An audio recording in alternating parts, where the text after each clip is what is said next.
yang saya takuti pelajaran agama. Ya Allah. Karena baca Qur'annya itu saya nggak bisa baca Qur'an. Dan juga ilmu yang akan disampaikan oleh Ustadz Yang saat ini sedang hype-nya. Pasti podcast syar'i. Islam menjaga agama, Islam menjaga akal, Islam menjaga harta, Islam menjaga nyawa, Islam menjaga nasab. Bismillah, assalamualaikum warahmatullahi wabarakatuh. Alhamdulillahilladzi binikmati tatimus sholihat. Wassalatu wassalamu ala nabiyina Muhammad wa ala alihi wa ashabihi wa man tabi'ahum bi ihsani ila yaumiddin, amma ba'd. Masyarakat muslimin, pemirsa Al-Furqan TV dan pendengar radio Suara Al-Furqan dimanapun Anda berada, senang sekali rasanya kami menjumpai Anda di program kami Podcast Syar'i Al-Furqan TV. Tapi kali ini podcast kami ini spesial karena kami mengcombine dua program kami, ialah podcast dan juga jejak alumni.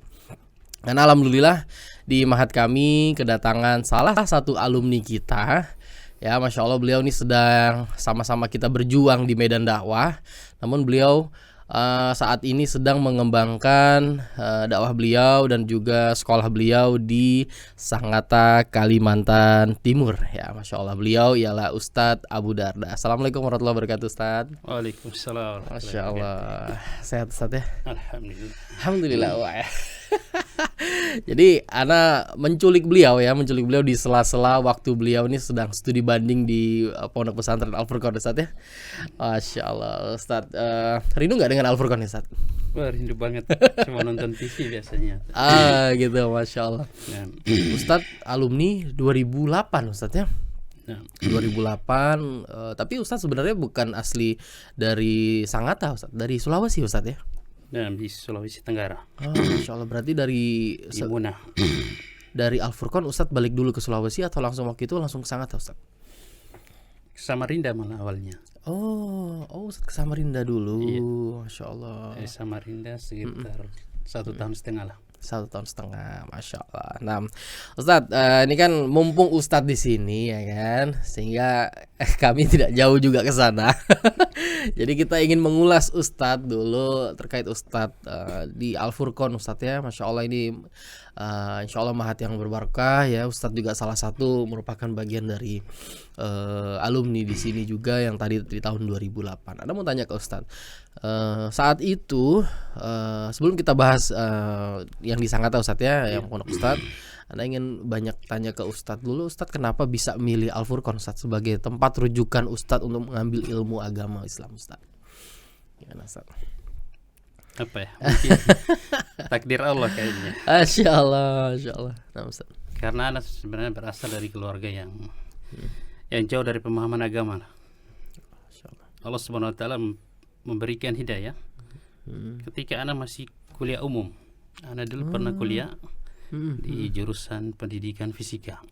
Masya Allah. Di Gorontalo. Jadi teman-teman satu angkatan itu rata-rata aktif di organisasi-organisasi kemahasiswaan, baik yang bernuansa ke Islam ataupun yang lainnya. Kecuali anak yang hampir sekitar 40 orang itu nggak aktif sama sekali. Gitu, Ustadz ya. Akhirnya itu kepikiran juga. Kemudian ada yang ngisi kajian di masjid kampus. Padahal orangnya itu nggak bisa baca kitab gundul, kayaknya nggak paham bahasa Arab. Tapi dia membawakan kajian, membaca dari majalah Al-Furqan. Masya Allah. Nah, di situ kita kenalan dengan Pondok Al-Furqan lah. Jadi dari beliau itu yang membawa majalah itu, Ustadz ya. Ini kembali lagi dari beberapa anak bertemu juga dari orang memang berawal dari majalah Al-Furqan ini. Orang banyak kenal mahat kita ini, Ustadz ya. Nah, Ustadz, Karena sampai ke pelosok itu majalah itu, sampai kemana-mana di daerah Indonesia. Berarti dulu Ustadz dari Gorontalo langsung ke Gresik atau gimana dulu, Ustadz? Iya, nggak pulang ke rumah setelah minta izin sama orang tua. Masya Allah. Bahwa saya mau berhenti kuliah. Tidak ada pilihan, kecuali mau pulang kampung atau belajar ke Jawa. Oh gitu. Itu beberapa bulan itu negosiasi sama terutama ibu. Terus pada akhirnya ibu mengizinkan gitu, Ustadz ya? Ibu cuma bilang terserah kamu katanya. Anak anggap itu sebagai izin. Ternyata setelah ibu saya dengar kalau saya sudah di Jawa, saya mau pingsan dia. Kaget. Ini sudah pilihan saya bilang bahwa saya sekarang tidak mau lagi belajar umum. Sampai di Al-Furqan Ustadz mulai di pendidikan takhasus. Khusus karena dari nol. Anak di Al-Furqan itu belum bisa baca Quran, Masya Allah. nggak paham bahasa Arab. Belum bisa baca Al-Quran, belum paham bahasa Arab. Iya, nggak bisa apa-apa dari sekolah umum. Dari SD, SMP, SMA sampai kuliah umum itu pelajaran yang paling saya tidak sukai, yang saya takuti pelajaran agama. Ya Allah. Karena baca Qurannya itu saya nggak bisa baca Quran. Masya Allah, Masya Allah. Dan itu yang merusak nilai saya lah istilahnya itu selama belajar itu pelajaran agama. Ustadz, Ana mau tanya lagi, apa yang membuat Ustadz tertarik untuk mendalami belajar Al-Quran, belajar agama Islam ya Ustadz, dari guru Ustadz yang sebelumnya tadi Ustadz cerita beliau bawa majalah Al-Furqan. Apa sih, apa ada artikel atau ada ajakan beliau yang memang menurut Ustadz nih, jadi ini banget nih kayaknya nih, gimana Ustadz? Membaca buku sih yang paling ingat sampai sekarang itu buku terjemahan dari bukunya Ibnu Katsir kayaknya. Judulnya Huru-Hara Hari Kiamat. Ana baca buku itu sampai tamat. Beberapa hari itu kayak nggak bisa tidur. Masya Allah. Masya Allah. Jadi dari buku itu ya Ustadz ya? Iya, mikir sudah berapa tahun umur saya yang habis ini, baca Quran aja nggak bisa gitu. Dan ngapain mau lanjut kuliah? Akhirnya itu berpikir harus belajar ini, harus mondok. Masya Allah. Masya Allah. Tantangannya Masya Allah. Masya Allah ya Ustadz ya. Nah, aduh, anak-anak agak merinding juga ya dengar cerita. Berarti Ustadz dari Gorontalo ke Gresik. Oke, itu naik apa Ustadz? Naik kapal? Naik kapal laut. Saya menyelesaikan semester 4 di kuliah umum. Orang tua ngirimkan uang semester kan. Itu yang saya pakai untuk ke Al-Furqan. Sampai di Al-Furqan masih kurang juga uang itu sebenarnya. Masya Allah. Kurang 50.000 seingat anak itu. Dalam kondisi tidak tahu saya mau kerja apa ini. Jadi harus pinjam sama teman. Pokoknya pinjam dulu lah. Yang penting bisa masuk. Iya. Diantar juga sama Ustadz itu. Kami berlima dulu dari Gorontalo itu. 2 akhwat, 3 ikhwan. Kayaknya hanya anak yang selesai mondok sampai selesai. Yang lainnya itu rata-rata pada nikah pertengahan jalan. Betul Ustadz. Masya Allah. Nah, sesampai Ustadz di Al-Furqan ya, cukup kaget nggak dengan suasananya Al-Furqan Ustadz? Ya mungkin kaget sekali. Ustadz berarti kan 5 tahun ya, takhusus 2 tahun, Ali 3 tahun Ustadz ya.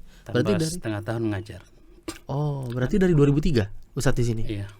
Oke, di 2003 itu gimana suasana Al-Furqan yang dibanding dengan sekarang yang Ustadz lihat sekarang ini? Sangat jauh sekali, Masya Allah. Masya Allah. Banyak kenangan di Al-Furqan ketika kita. Betul, Ustadz. Oke, apa namanya? Ustadz kaget nggak dengan dulu ya nuansa pondok ya kan? Dulu mungkin Ustadz dengan suasana asrama, mungkin di sini airnya asin dan sebagainya. Dulu gimana Ustadz? Awal-awal dulu di sini Ustadz. Kaget sekali. Anak ini orang yang dalam masalah makanan misalnya termasuk orang yang maunya makan ikan aja sebenarnya. Tidak suka tempe, tahu, sayur-sayuran itu banyak kan nggak suka. Nyampe di Al-Furqan semuanya bisa jadi suka itu. Karena makanannya itu aja yang disiapkan. Ikan terutama lele. sarapan pagi. Ikan laut kalau di Sulawesi kan. Ya, ikan lele di sini laut. nggak begitu ini juga Ustadz ya. Iya, di sini jarang. Insya Allah. Kemudian airnya seperti itu. Alhamdulillah saya tapi nggak gatal-gatal. Semua teman anak rata-rata gatal-gatal kalau pertama datang sini. Kalau anak sih nggak. Terus tempat tidurnya juga seperti itu. Awal-awal masuk bahkan kita nggak dapat kasur karena kasurnya kurang kan. Kasur yang digulung-gulung itu yang tipis. Iya. Anak tidur di bangku-bangku panjang itu biasanya yang dipakai di kelas. Susun 2 atau 3. Terus itu. Tapi kan sudah risiko. Memang termasuk yang paling memotivasi anak adalah karena saya meninggalkan kuliah. Jadi bapak saya memang sangat kecewa itu. Tapi anak bilang saya akan buktikan bahwa ini yang terbaik. Masya Allah. Dulu orientasi Ustadz berarti udah menutup dunia lah ya. Maksudnya dalam arti Ustadz mau belajar agama fokus gitu Ustadz ya. Sampai ya kita katakan agak cross saat itu dengan orang tua Ustadz ya. Masya Allah. Ya awalnya sudah berjanji sama orang tua sih bahwa saya harus jadi dosen kan. Makanya kuliah itu nilai saya sebenarnya sudah diatur Tidak boleh ada nilai C, harus bukan bisa jadi dosen lah. Allah Ta'ala memberikan hidayah. Wah, sudah, anak nggak bisa ngajar lagi, belajar kuliah lagi, saya bilang. Karena semester 5 itu dan seterusnya ada praktek mengajar di SMA. Oke. Anak nggak bisa, saya bilang, ini sudah ngaji masalahnya. Sudah banyak ikut kajian, harus berhenti, saya bilang. Sempat merasakan rindu dengan orang tua di sini. Saat Ustaz sini ya, rindu dengan orang tua, ingin balik atau gimana nggak Ustaz waktu Ustaz di Al-Furqan? Kalau sebulan awal kan hanya 1 bulan aja sih bapak saya marah itu. Setelah itu mau sudah mengirimkan uang.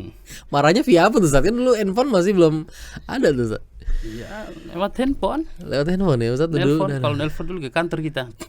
Oh, dipanggil namanya. Iya. Ya benar, ada telepon dari. Tapi anak kan sudah berazam memang, apapun resikonya ini harus siap. Saya sempat kerja di sini tambak. Oh ya. Ngangkut tanah itu. Masya Allah. Pakai gerobak. Sebelum dapatkan kiriman 2.000 1 jam, saya ingat anak waktu itu. 2.000 per jam. Kerjanya sebelum sholat subuh. Kadang-kadang kita nggak bisa ikut sebelum kajian. sholat subuh. Setelah sholat subuh, setelah sholat subuh sampai jam 6 itu. Kemudian setelah sholat zuhur, waktu panas banget itu, kita makannya di tambak sudah. Makan siangnya di tambak. Kayaknya tambak ini dulu. Karena saya terpisah 2. Pemisahnya itu kita yang gali itu. Untuk menimbun di belakangnya rumahnya Ustaz Anur-Rafiq waktu itu. Nah, Masya Allah. Hampir sebulan lah kerja gitu itu. Nah, melewati masa di Al-Furqan ini, apa suka duka Ustadz di sini Ustadz? Banyak sekali. Termasuk yang paling berat itu waktu saya kerja. Sebelum kerja pernah saya kehabisan uang. Dulu kami minumnya itu pakai air tangki itu sih, tapi diisi di tandon biasanya, 3 tandon yang warna putih itu. Karena ngambilnya di Pasuruan kalau nggak salah. Jadi pas airnya habis itu nggak bisa langsung dikirim hari itu. Nah, teman-teman yang punya duit jual air galon dia. 100 rupiah kayaknya 1 gelas saat itu. 100 rupiah 1 gelas. Anak nggak bisa beli hatta untuk minum 1 gelas itu, nggak punya duit. Dan anak memang nggak biasa ngutang. Pada asalnya itu, kecuali waktu masuk itu memang nggak punya duit juga, kekurangan 50.000 pinjam sama teman itu. Terpaksa minum air itu, air yang dipakai untuk wudhu itu. Itu 1 hari aja sih kayaknya. Airnya seperti itu, bau, terus asin. Berapa lama Ustaz dulu? Lama nggak? Nggak lama gitu. Sehari aja kayaknya itu, 2 hari ya. Itu yang tidak bisa saya lupakan itu. Kemudian di ujian semester pertama, anak sudah siap sebenarnya. Pas hari hanya itu anak sakit tipes sampai selesai ujian, nggak bisa ikut ujian akhirnya. Semester 1 itu juga kondisi paling berat itu. Kalau dalam belajar, masya Allah, terutama belajar tajwid, belajar Quran, hafalan, nggak punya hafalan sama sekali. Ustadz Abid, Ustadznya rahimahullah. Anak masih ingat itu nyetor surat Al-Ikhlas, Al-Falaq dan An-Nas, salah semua. Itu nangis anak. Kalau sama Ustadz Alimun Fakin belajar tajwid, dia kan paling senior sini. Suruh baca 1 atau 2 ayat dalam surat Al-Mulk. Amin tu man fis sama. Salah juga semuanya, masya Allah. Tapi itu cambuk bagi anak sebenarnya. Sebulan aja anak belajar baca Quran, kemudian menghafal. Kayaknya belum ada santri Al-Furqan yang bisa menghafal 30 juz di pondok ini. Kayaknya nggak tahu kalau ada sampai sekarang yang kelas ali atau kelas takhasus. Anak 2 tahun bisa selesai 30 juz. Hafal 30 juz. Makanya jadi imam dulu kan di sini. Masya Allah. Karena itu semangat yang membuat anak nangis itu kan. Wah, masa 3 surat itu aja salah. Jadi anak targetkan setiap hari minimal 1 halaman. Saya hafal itu. Kemudian saya store setiap hari 10 halaman kalau saya store itu. Setengah juz ya. sama Ustaz Abdul Razak itu. Mana juga susah lupakan dia itu. Masya Allah. Ada kesulitan nggak Ustadz dulu mengatur waktu antara Ustadz menghafal dan juga apa ya, Ustadz kan dulu memang mulai dari nol sekali Ustadz ya di sini kan. Belajar Al-Quran baru, bahasa Arab juga memang kita mulai dari baru, dari nol banget kan Ustadz. Ada kesulitan nggak dulu Ustadz atur waktu dan sebagainya di sini? Tidak ada sih kayaknya, karena dari Ma'had juga sudah ada jadwalnya. Itu antara maghrib sama isya itu nggak boleh balik ke asrama, berdiam di masjid. Itu yang Anda manfaatkan untuk menambah hafalan itu. Kalau untuk murojaah sekaligus juga menambah hafalan, biasanya Anda pakai waktu sebelum sholat, setengah jam sebelum azan misalnya Anda sudah di masjid. Itu duduk di belakang imam biasanya ketika situ. Di Al-Furqan dulu antara azan dan qomat juga itu lama, paling cepat 15 menit lah. Itu semua Anda manfaatkan untuk menambah hafalan atau mengulangi hafalan yang lama. Kemudian alhamdulillah sejak di Al-Furqan Anda itu sholat malam terus sih, minimal sholat witir. Itu juga yang Anda manfaatkan untuk murojaah. Dan memang paling mantap itu murojaah hafalan ketika sholat malam. Siapa Ustadz di sini yang sampai sekarang menurut Ustadz tuh paling Ustadz kenang, nasihat beliau tuh masih sampai sekarang Ustadz ingat? Siapa? Semuanya ke Ustadz Aun Rafiq. Anak belajar sama beliau itu atau beliau ngajar kami di kelas Ali sih. Tapi anak perhatikan dari akhlak beliau, masya Allah.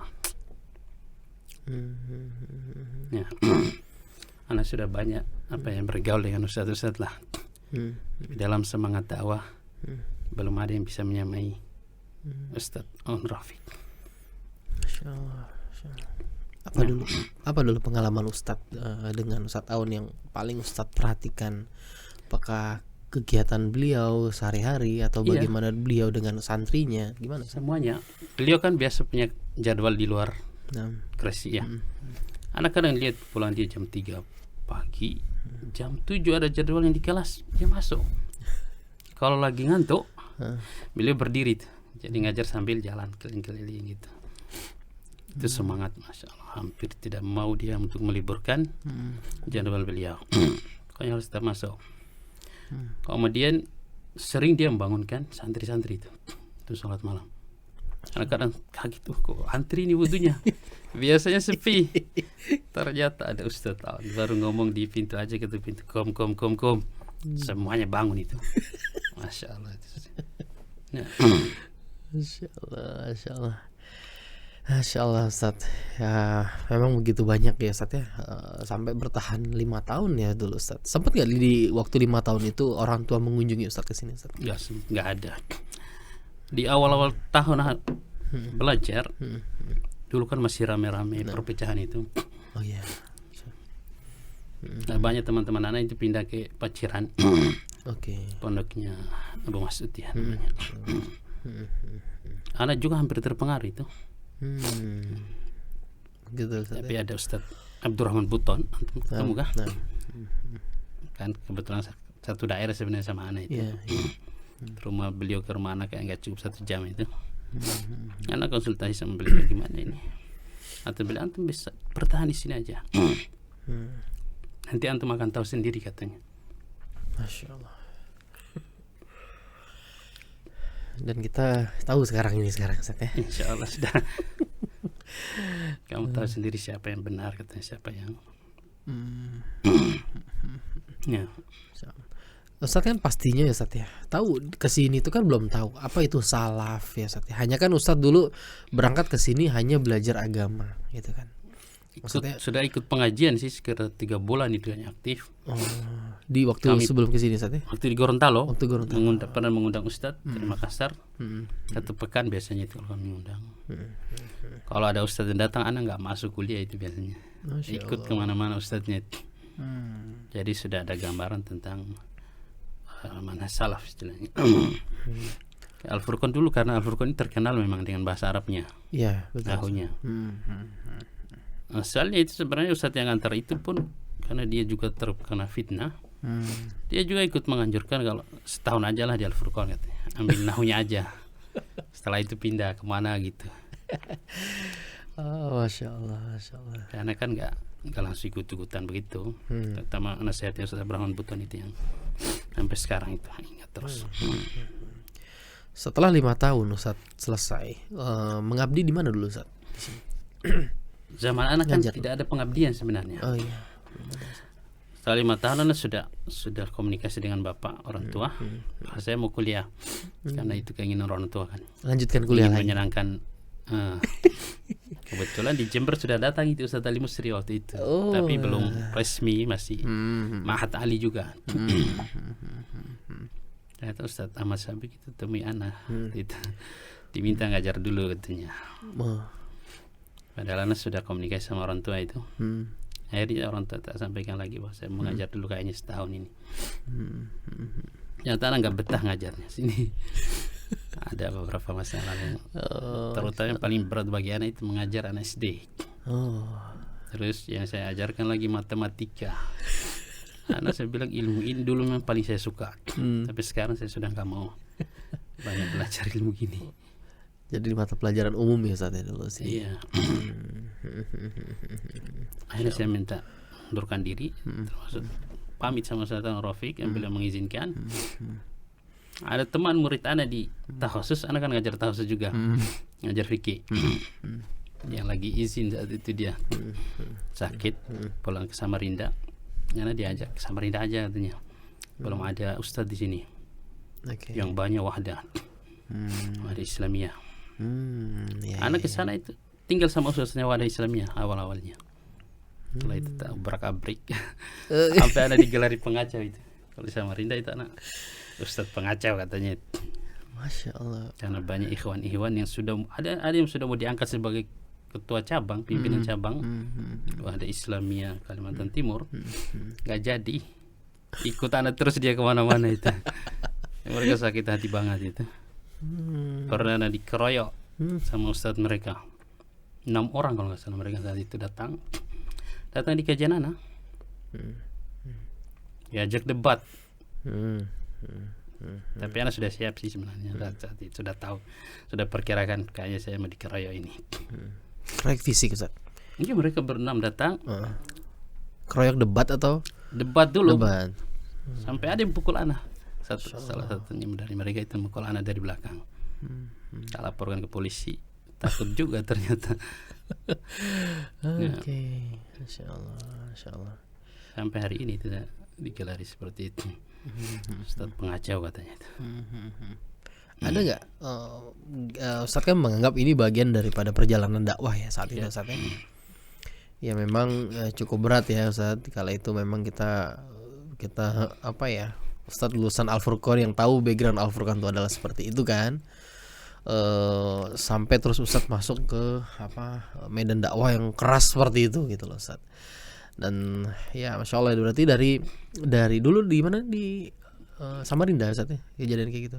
Iya. Samarinda 1,5 tahun saya di Samarinda. Nah, sampai perjalanan Ustadz saat ini, alhamdulillah ya Ustadz ya, Ustadz sedang mengembangkan ya Ustadz pondok pesantren, dan saat ini juga ada pondok tahfidz anak usia dini Ustadz. Itu gimana awal-awal mula Ustadz bisa mungkin dari Samarinda dulu lah sampai ke Sangatta dulu, gimana Ustadz? Dari Samarinda setelah tahun 2010 kayaknya. Karena dengar-dengar di Jember kan sudah ikut pemerintah, sudah resmi istilahnya. Akhirnya Anda bilang sama orang tua saya mau kuliah lagi. Orang tua setuju, kalau bapak saya itu semangat banget kalau untuk kuliah memang. Tapi saya harus mencari pengganti di Samarinda. Ya, sekarang tinggal di Samarinda itu pengganti anak sebenarnya itu. Oh Masya Allah. Namanya Ustaz Abrahman Sumba. Saya mau kesini juga di. Nah Ustaz. Tapi di Al-Furqan dia senior anak setahun kan duluan dia. Dia kelas Ali 1, dia Ali 2 gitu. Jadi setelah tamat di Al-Furqan dia mengajar di Al-Furqan saat itu. Ya. dari Jember, teman saya yang ngajak saya di Samarinda dulu, dia pindah ke Sangatta, kerja di perusahaan batubara. Ya, anak akrab memang sama beliau sih. Langsung dipanjang lagi ke Sangatta aja katanya kalau sudah selesai, nggak usah ke Samarinda. Ke Sangatta. Anak tanya ada apa siapa yang mau diajar di sana? Ada karyawan PAMA katanya. Memang mereka lagi cari ustadz. Hampir 100-an orang lah jumlahnya mereka dari 3 kru. Masya Allah. Setiap libur kan mereka 3 hari masuk siang, 3 hari masuk malam, 3 hari libur. Liburnya ini mereka belajar agama terus. Masya Allah. Dari jam 6 pagi sampai jam 11 biasanya saya mengajar itu. Jam 6 sampai jam 11? Iya. Istirahatnya di masjid aja itu. Luar biasa semangatnya karyawan PAMA. 3 kru itu ya. Alhamdulillah ada hasilnya sih sekarang saya lihat. Ada yang sudah bisa bahasa Arab, hafalannya juga banyak. Masih sampai sekarang Ustaz? Ngajar karyawan? Sekarang mereka jam kerjanya sudah berubah, nggak ada off gitu lagi. Oh gitu. Berarti udah nggak ada lagi. Perusahaan TIS namanya. Tapi sudah mau tutup juga di Sangatta. Karyawan mereka itu juga yang mirip dengan itu. Setiap off-nya mereka minta untuk diajari khusus. Ada yang sampai bisa menghafal 3 juz Al-Quran padahal dia karyawan. Oh, Masya Allah. Anak paksa mereka itu. Bisa sudah juz 8. Satu kali masuk kerja harus hafal 1 surat. Dari yang sedang bawa unit yang besar itu. Kayaknya nggak pernah lihat antum kalau di Jawa. Haigdam itu ya Ustaz ya? Dam terbesar itu. Iya. Sambil menghafal mereka itu. Masya Allah. Murid beberapa orang seperti itu. Dan bisa ternyata. Jadi memang nggak ada yang menghalangi justru kalau kita sebagai pegawai untuk bisa belajar agama. Tinggal bagaimana kita memanfaatkan waktu itu, mengatur jadwal. Insya Allah. Dari nol itu anak ajari mereka dari abata itu, dari jilid 1 kitab Iqra itu. Selesai itu baca Quran, perlancar, terus harus setor hafalan. Masya Allah, udah belajar Al-Quran ada setor hafalan. 5 tahun kayaknya, 5 tahun itu belajarnya. Luar biasa, Masya Allah. Nah terus bisa ada pondok tahfidz ini gimana Ustaz? Awal mula Ustaz? Iya karena kebutuhan jamaah kita juga sih sebenarnya. Kalau karyawan PAMA itu rata-rata lulusan SMA mereka. PAMA itu dia nggak mau mengambil yang sudah pengalaman. Jadi ngambil yang baru lulus, mereka yang training, iya. Nah, rata-rata punya, kalau usia seperti itu kan punya anak-anak kecil semua itu pasti. Iya, betul Ustaz. Jadi kita harus siapkan sekolahnya. Masya Allah. Yayasan buka sekolah TK juga. Tapi orientasinya mau ikut ke Diknas kan masalahnya. Anak kurang strike yang seperti itu diatur-atur oleh dinas. Anak nggak mau. Anak bikin sendiri juga akhirnya. Pelajarannya 90% aja sih hafal Quran. Ada pelajaran lain hafal hadis. Bahkan kalau persiapan sudah masa SD, sudah usia 6 tahun lebih, mereka kita latih, ajarkan baca, menulis, menghitung, jalistung istilahnya. Dan banyak dari sekolah anak itu sudah bisa baca, masa SD sudah bisa baca. Latin bisa baca buku Iqra itu. Dari tahun berapa itu Ustaz? Ini kan sudah berjalan tahun ke-7 ini. Berarti luar biasa. 2015 lah. Dari anak-anak pegawai dari perusahaan tersebut Ustaz ya? Ya, semua ikhwan-ikhwan kita lah yang punya anak itu. Dimasukkan di situ, alhamdulillah sukses. Awalnya ada donaturnya 1. Kan saya harus menggaji guru itu. Jadi saya jadi kepala sekolah yang sudah 7 tahun nggak dapat gaji sama sekali. Istri anak kebetulan backgroundnya memang tahfidz dia, lulusan Bukhari kan. Dari kecil sampai lulus itu di Bukhari dia. Jadi istri anak termasuk yang bantu-bantu. Anak sering diskusi sama dia gimana ini. Mengenai kurikulum dan sebagainya. Ada donatur itu setiap bulan minimal 10 juta itu untuk menggaji guru-gurunya doang. Setelah berjalan 2 tahun kayaknya berat juga dia. Akhirnya saya bilang nggak usah lagi didonaturi, tapi kita harus nyuruh santrinya bayar untuk menggaji guru mereka. Dan juga setuju, kan sudah jalan, kan sudah terkenal. Jadi kita kalau ngiklankan itu nggak perlu rame-rame di media. Iya. Orang sudah pada tahu. Sementara sekolah kita juga terbatas. 5 kelas, tapi satu kelas itu maksimal 12 anak. 5 kelas. Gak bisa banyak karena mengajarkan hafalan kan. Iya, iya, Ustaz. Jadi biasanya 8 sampai 10 anak kita dipegang oleh satu guru. Kita bikinkan kelasnya memang paling nyaman lah. Masya Allah. Ada AC. kipasnya, ada AC-nya, ada blowernya, semuanya Masya Allah. kita siapkan. Semua dari Iwan-Iwan yang bantu itu. Ya. Gimana perkembangan dakwah di daerah Sangatan ini, Ustaz? Terutama dakwah sunnah ini, Ustaz. Bagus sih, apalagi dakwah kita kelihatan perkembangannya. Memang pengaruh juga itu apa? Kita punya namanya As-Sunnah Peduli di sana. Oh. Itu sangat berpengaruh terhadap dakwah. Oh, iya. Kalau kata Pak Abdul Salam di sini yang berpengaruh itu, Ustaz Rafiq sering ngisi kajian di luar kata beliau. Nah, Ustaz. Itu pengaruhnya besar kata beliau dari sisi donasi. Oh. Berarti pengaruh dari kegiatan sosial ya Iya. Ustaz di sana ya, Ustaz ya. Akhirnya banyak yang tahu kan kalau ternyata di sini ada yayasan ini.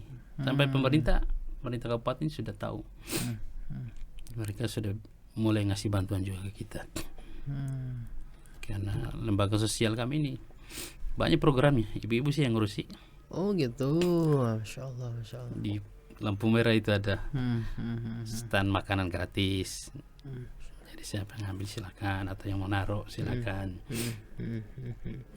Kalau ketika banjir kemarin lebih cepat gerakannya Ya, banjir lembaga sosial kita daripada dari pemerintah. gitu Ustaz ya. Iya. Masya Allah. Berarti dari situlah perkembangan dakwah kita, Iya. orang kenal sunnah tuh dari situ juga Itu Ustaz ya. salah satu sarananya. Benar gak sih Ustaz, daerah sana itu sebenarnya yang paling banyak menentang kita itu adalah agama adat Ustaz? Enggak sih, kalau yang saya lihat itu yang memang beda pemahaman dengan kita satu agama. Kalau di Kalimantan itu yang banyak Banjar, bukan Banjar istilahnya. Oke. Mereka merasa jadi hampir semua masjid, musola kalau butuh imam, muazin pasti dari mereka itu. Oh gitu. Mereka kayak punya tim gitu. Cari masjidnya pemerintah kayak masjidnya siapa. Kalau lagi cari imam, langsung datangkan dari mereka. Dan mereka jelas afiliasinya kayak sufi, mengagungkan kuburan.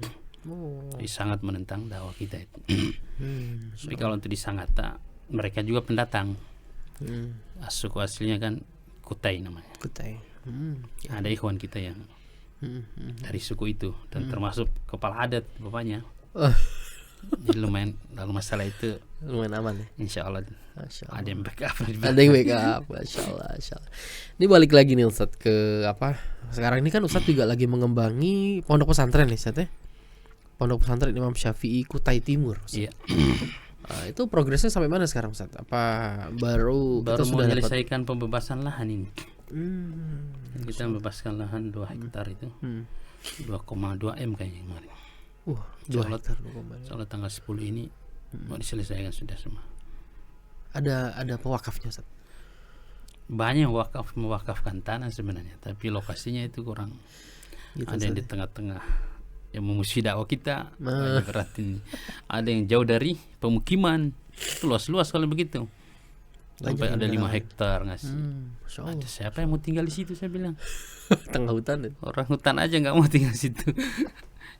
Kita ini butuh pengajar misalnya, apalagi mau ngundang dari Jawa. Pasti nggak siap tinggal di situ. Nggak ada listrik, nggak ada air, jalanannya, masya Allah. Iya. Nah, kita cari yang tidak jauh dari pemukiman. Sekitar 900 meter kayaknya dari jalan besar itu yang kita beli sekarang. Ya harus siap beli mahal memang. Masya Allah ya Ustadz. Ya biar karena kedepannya kita sudah gambarkan gimana nanti. 2M 2 hektar ya Ustadz. Iya. Luar biasa, Masya Allah. Berarti sekarang rencana mau dibangun apa Ustadz? Setara apa di sana? SMP yang pertama, SMP dulu sama SMA sih. Karena SD kami ini tahun ini sudah mau menamatkan. Oke. Minimal 60 orang kan, 60 santri.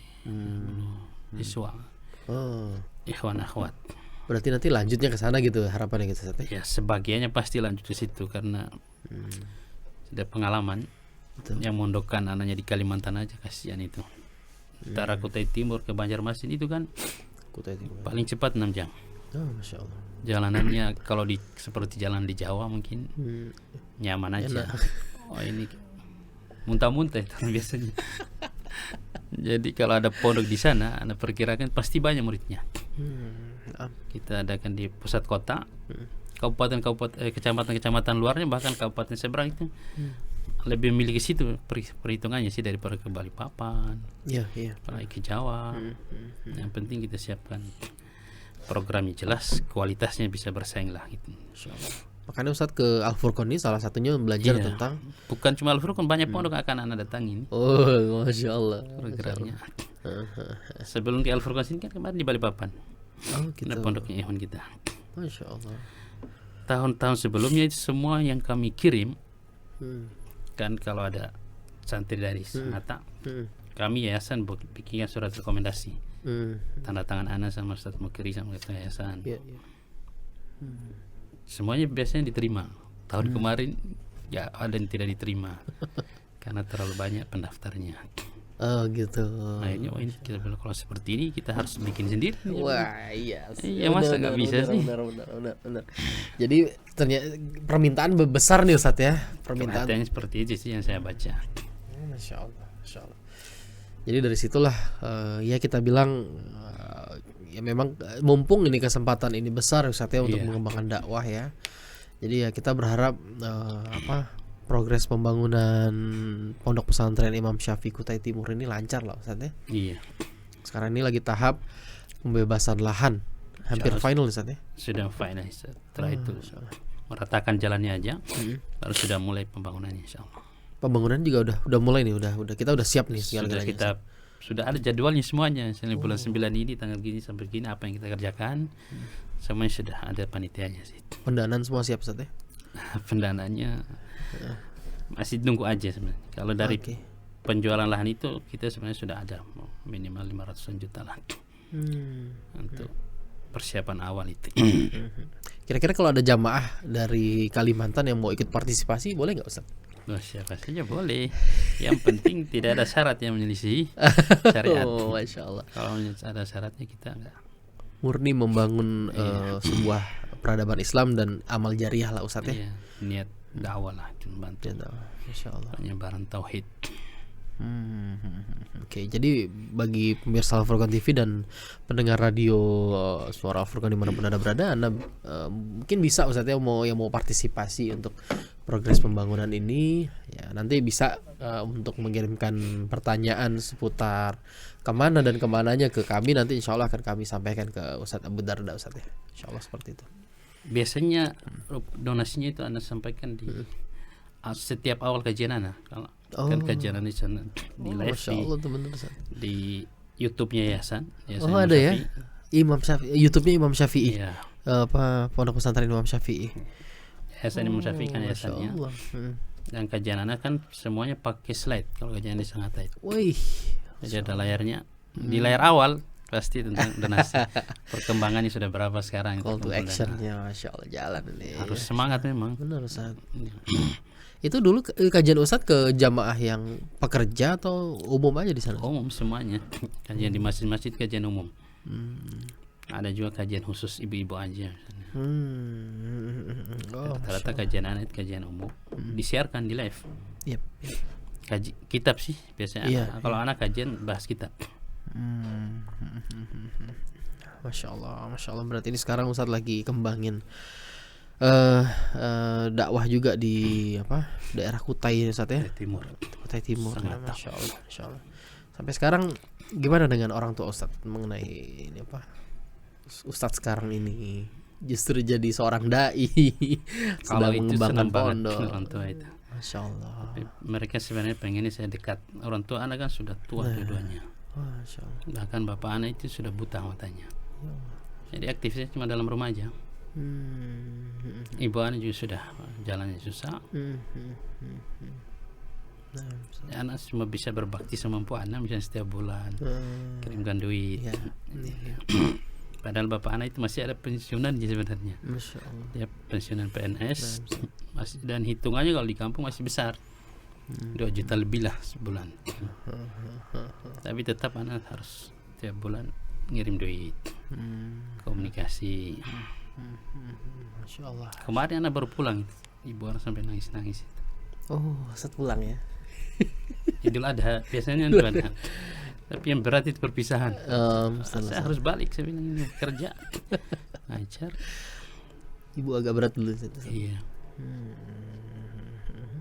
Masya Allah, Masya Allah ya. Ini sebenarnya mungkin ya, ini tidak terjadi juga kepada Ustadz. Maksudnya kisah seperti ini yang mana Ustadz memilih untuk memondok, di situ orang tua mungkin belum siap gitu ya. Ya mungkin ada nasihat nggak dari Ustadz terkait kepada mungkin santri kita yang dari sini gitu loh, atau mungkin orang yang mungkin mau hijrah, ya memang berat ya memang kita bilang. Namun bagaimana bisa meyakinkan atau membuat orang tua itu justru berbalik menjadi bahagia Ustadz ya, melihat saat ini sekarang ini seperti ini itu. Ada nggak nasihat Ustadz, gimana Ustadz? Yang pertama saya ingin katakan bahwa kita mengenal sunnah, apalagi bisa mengamalkannya, mengajarkannya, itu nikmat yang sangat agung, yang tidak bisa dibandingkan dengan nikmat apapun. Dan Rasulullah SAW mengatakan bahwa Allah Subhanahu Wa Taala akan mengangkat dengan Al-Quran ini, kata Rasulullah SAW, sebagian orang dan akan menghinakan sebagian yang lainnya. Dan itu saya bisa buktikan. Itu dengan saya menghafal Quran, alhamdulillah dikasih suara yang lumayan bagus. Semua orang di kampung itu jadi segan sama kita. Orang tua sangat heran itu. Ada tokoh masyarakat di kampung anak, dia orang bangsawan, mantan ustadznya ahli bidah lah sebenarnya. Dapat hidayah umroh ke Madinah, umroh kemudian ke Madinah, ikut kajian Ustadz Firanda. Masya Allah. Kemudian kenalan sama anak. Setiap kali anak pulang kampung, kemana-mana dia ikut anak itu. Anak khutbah Jumat di masjid mana, pasti ada dia. Ibu saya, bapak saya heran tahu itu, masa dia bisa ikut kamu, katanya. Kamu masih kecil. Saya gurunya, saya bilang ustadznya. Kalau ada saya dia nggak berani untuk jadi imam, padahal dia asalnya itu ustadz besar lah di kampung. Kiai kalau di Jawa mungkin. Itu menjadikan orang tua itu bangga sekali ya. Ternyata yang saya ikuti itu memang yang terbaik lah. Dan bapak saya sering mengatakan seperti itu. Di antara anak-anaknya hanya saya katanya yang intinya jadi, jangan ada keraguan ya Ustaz ya, kalau kita memilih jalan itu Ustaz. Kita mengikuti jalan sunnah, insya Allah Allah tidak akan menghinakan kita. Tapi ya butuh keikhlasan, butuh semangat, benar. Kadang-kadang butuh dipaksa juga memang. Kalau anak pribadi gitu memang sudah punya tekad bahwa saya harus belajar agama. Saya harus buktikan kalau saya bisa. Dan alhamdulillah ternyata bisa. Setahun belajar bahasa Arab sama Ustadz Wahid Heri itu. Ajar Mukhtarat, Masya Allah. Itu susah betul untuk dilupakan orang-orang seperti itu. Masya Allah. Bisa baca kitab Gondol. Ya. Masya Allah, Masya Allah. Ustaz, terakhir nih ya Ustaz kan melihat ya alhamdulillah sekarang ini mahat kita kan berkembang Ustaz ya, dengan kondisi mungkin dulu di zaman Ustaz dan juga di zaman sini. Kaget anak lihat. Masya Allah, Ustaz ya. Asalnya masjidnya doang yang bikin, yang saya tahu kalau sudah berkembang pesat. Ternyata asramanya juga sama. Masya Allah. Semuanya sudah berubah 100% lah. Tidak lagi tidur di kursi. Tapi nggak tahu ini kualitasnya lulusannya apa seperti zaman kami atau tidak. Karena yang saya lihat yang di zaman kami walaupun tidak lulus Al-Furqan, ada yang cuma sampai Ali1, Ali2, jadi ustadz dia di Jakarta kayak di mana. Apalagi sampai lulus pasti jadi ustadz ya. Nah ini yang Anda mau minta saran dan nasihat lagi ke Ustadz. Ini kan pastinya semua santri kita alhamdulillah sekarang ini dimudahkan dengan fasilitas dan lain sebagainya Ustadz. Kira-kira itu kan bagi mereka harusnya sebagai tantangan juga Ustadz ya. Mungkin berbeda dulu tantangan zaman Ustadz, sekarang zamannya Ustadz sekarang ini segala fasilitas itu semua terpenuhi. Nah ini gimana cara kita lebih tetap bisa semangat dalam belajar nih Ustadz di tengah-tengah seperti itu Ustadz. Ya kalau yang saya lihat nasihatnya khususnya dari Ustadz Al-Rafiq, Ustadz Ahmad Sabik itu sebenarnya sudah lebih dari cukup. untuk memotivasi para santri untuk semangat dalam belajar. Anak kadang ikuti kajiannya sama Sabik ketika membahas ada pada penuntut ilmu, itu kan mantap banget nasihat mereka itu. Betul, Masya Ya. Allah. Jadi yang paling penting itu semangat, niat yang benar dan semangat. Fasilitasi sebenarnya penunjang aja sih kalau menurut. Betul Ustaz ya. Masya Allah. Masya Allah, Ustaz, jazakumullah khairan Ustaz atas berbagi cerita Ustaz. Cerita singkat Afan. Masya Allah atas nasihat Ustaz. Lagi kurang sehat juga. Betul. Dan Ustaz juga ada jadwal lagi untuk rapat lagi Ustaz ya, habis ini Ustaz ya. Ya Diskusi kami doakan. aja sih. Masya Allah. Kami doakan Ustaz, semoga semua rencana Ustaz Allah mudahkan. Amin. Ya, tidak ada halangan dan rintangan Ustaz ya. Ya. Semua Allah mudahkan semuanya. Dan jazakumullah khairan Ustaz atas nasihatnya juga kepada Ustaz nih. Masya Allah. Iya, tuh. Masya Allah, begitulah episode podcast Jejak Alumni kita pada hari ini. Ini luar biasa banget. Kita mendapatkan banyak pelajaran dari Ustadz Abu Darda ini tentang bagaimana kesungguhan kita, niat kita ya. Ustadz tadi sampaikan bahwasanya jikalau memang niat kita untuk menuntut ilmu agama, apalagi yang kita bisa mengenal sunnah itu lebih dari segalanya. Jadi insya Allah bagi para jamaah semuanya dan juga para pendengar dari Radio Suara Furqan ya, intinya kita memang harus tetap semangat dalam belajar agama, dan juga kita berharap segala macam prosesnya juga memang cukup berat, namun hasilnya itu akan kita petik di kemudian harinya gitu Ustaz ya. Masya Allah, barakallahu fikum. Sekali lagi terima kasih kepada Ustadz Abu Darda dan juga kepada penonton Al-Furqan TV dan pendengar Radio Suara Al-Furqan. Demikian jejak alumni kita pada hari ini. Kita tutup dengan doa kafaratul majelis. Subhanakallahumma wa bihamdika asyhadu an la ilaha illa anta astaghfiruka wa atubu ilaik. Assalamualaikum warahmatullahi wabarakatuh. Waalaikumsalam. Jazakallahu khairan Ustaz. Masya Allah.